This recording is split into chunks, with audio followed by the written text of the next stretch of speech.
Okay, this is Alex Wood with the Journal Inquirer. I'm with Deejay McBride, who has started a really interesting website about political candidates in Glastonbury. And I wanted to just throw it over to DJ to tell us about that, how it got started, and what the goals are, and so forth. So, DJ, could you tell us about it? Sure thing.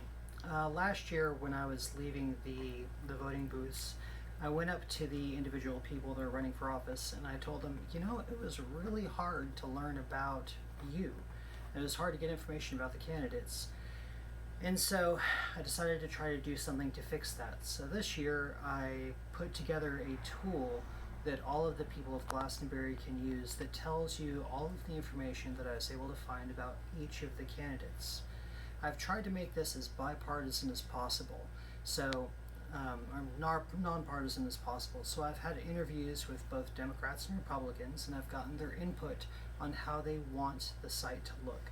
The way I've designed this is there are all of the different races that you can look at, and in each race you have both a Democratic and Republican candidate that you can look at.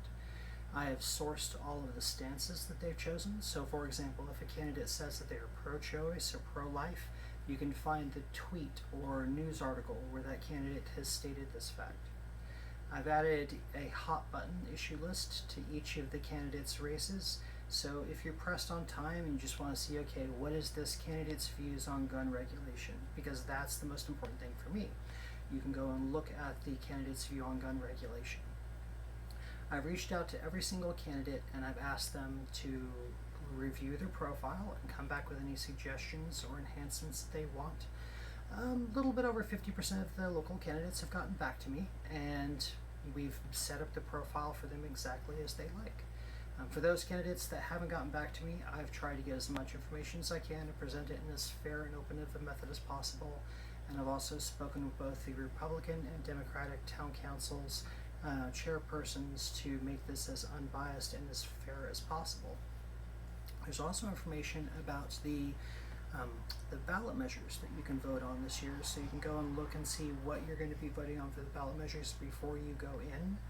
I've also been working with the Registrar of Voters to get information about where you can vote. So there's a link you can go to that'll have a map that shows you where your voting booth is.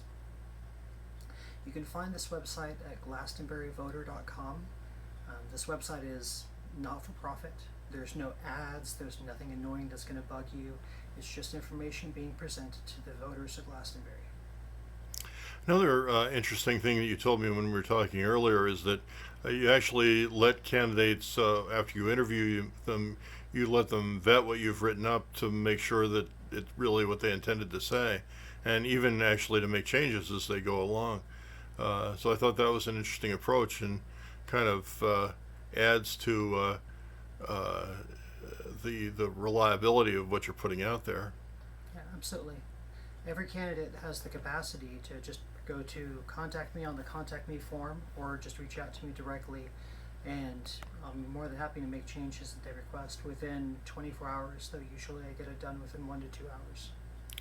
Another very interesting thing that you had to say was you told me a little bit about how this has affected your own perspective in terms of making you sort of realize the strengths of the arguments on both sides on a lot of things.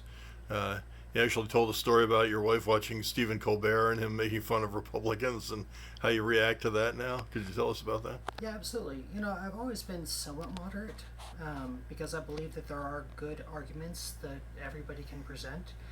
Though since I've began this project, I've become a lot more moderate, and I really do see the strong arguments that both Republicans and Democrats bring.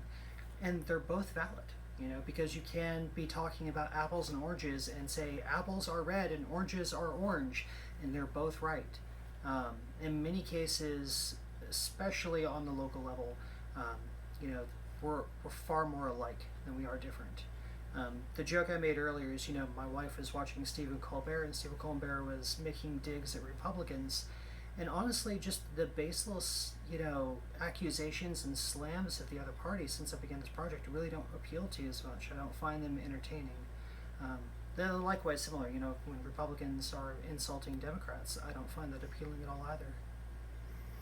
Well, you're making a real effort, putting a lot of work into making it possible for people to vote on things other than that, on issues. So that's something that people ought to be grateful for, and hopefully will use as well. So we thank you for your time. Appreciate it. Thank you.